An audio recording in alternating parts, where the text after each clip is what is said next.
নওগাঁর একটি শান্ত গ্রাম রাধানগর। সেই গ্রামের এক শিক্ষক পরিবারে জন্ম নিয়েছিলেন এক ছেলে, যার জীবনের গল্প আজ বাংলাদেশের টেলিভিশন, চলচ্চিত্র আর শিক্ষা ক্ষেত্রের এক ব্যতিক্রমী অনুপ্রেরণা। নাম তার মনোজ প্রামাণিক, যিনি শুধু অভিনেতা নন, শিক্ষক, প্রযোজক এবং এক আদর্শ শিল্পী সত্তা। ছোটবেলায় তার চারপাশে ছিল শিল্পের বাতাস। বাবা ছিলেন কলেজের অধ্যক্ষ, ঠাকুরদাদা ছিলেন যাত্রা দলের অভিনেতা, আর মা গাইতেন গান। সাংস্কৃতিক আবহে বেড়ে ওঠা মনোজের কাছে অভিনয় যেন কোনো নির্দিষ্ট লক্ষ্য ছিল না, বরং ধীরে ধীরে ভেতরে জন্ম নেওয়া ভালোবাসা। রাজশাহী বিশ্ববিদ্যালয়ে ভর্তি হন থিয়েটার অ্যান্ড পারফর্মিং আর্টস বিভাগে। পড়ার ফাঁকে তিনি নাট্য দলে যুক্ত হন। অভিনয়ের প্রাথমিক পাঠ নেন বিশ্ববিদ্যালয়ের মঞ্চেই। মনোজের অভিনয়ের যাত্রা শুরু হয় 2006 সালে বালু ঘড়ি চলচ্চিত্রের মাধ্যমে। তবে ক্যারিয়ারে মোড় ঘোরানো কাজ ছিল ইতি তোমারই ঢাকা। এই ছবির মধ্য দিয়ে তাকে চলচ্চিত্র প্রেমীরা নতুন চোখে দেখতে শুরু করে। এরপর একে একে তিনি কাজ করেন অপারেশন সুন্দরবন, মিশন এক্সট্রিম,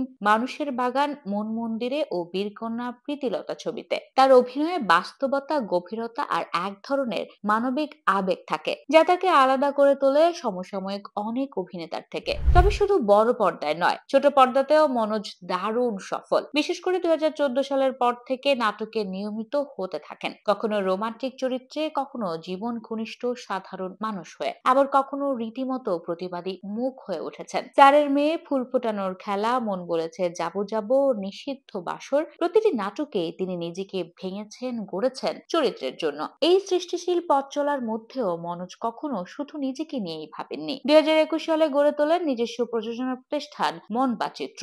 তার শিক্ষার্থীদের নিয়ে বানান 14টি স্বল্প দৈর্ঘ্য চলচ্চিত্রের একটি সিরিজ 7 দুগুণে 14। এখানেই শেষ নয়, তিনি প্রযোজনা করেছেন একজন তেলাপোকা এবং যায় যায় দিন, যেটি জায়গা করে নেয় ঢাকা আন্তর্জাতিক চলচ্চিত্র উৎসবে। অভিনয়ের বাইরে মনোজের আরেকটি পরিচয়, তিনি শিক্ষক। জাতীয় কবি কাজী নজরুল ইসলাম বিশ্ববিদ্যালয়ের ফিল্ম অ্যান্ড মিডিয়া স্টাডিজ বিভাগে শিক্ষকতা করছেন, যেখানে তিনি শুধু পাঠ্য বিষয়ে সীমাবদ্ধ না থেকে ছাত্রদের চলচ্চিত্র তৈরির প্রক্রিয়া হাতে কলমে শিক্ষা দেন। তার ব্যক্তিগত জীবনও বেশ শান্ত সাদামাটা। পুজোর ছুটিতে এখনো তিনি ফিরে যান নওগাঁ রাধানগরের বাড়িতে, মায়ের হাতে রান্না করা প্রিয় খাবার খেতে। মায়ের হাতে রান্না করা পাঁচফোড়নের গন্ধে এখনো তার চোখে মুখে আনন্দ ফুটে ওঠে। মনোজ প্রামাণিক কাজের স্বীকৃতি হিসেবে পেয়েছেন বেশ কিছু পুরস্কারও। 2021 সালে মেরিল প্রথম আলো পুরস্কারে সেরা অভিনেতা হিসেবে স্বীকৃতি পান স্বল্পদৈর্ঘ্য কাহিনী চিত্রে। এরপর 2022 সালে চ্যানেল আই ডিজিটাল মিডিয়া অ্যাওয়ার্ডসে শ্রেষ্ঠ ওয়েব ফিল্ম অভিনেতার পুরস্কার অর্জন করেন। পাশাপাশি Blender's choice, the Daily Star OTT অ্যাওয়ার্ডে তার কাজ প্রশংসিত হয়েছে। তবে পুরস্কারের চাইতে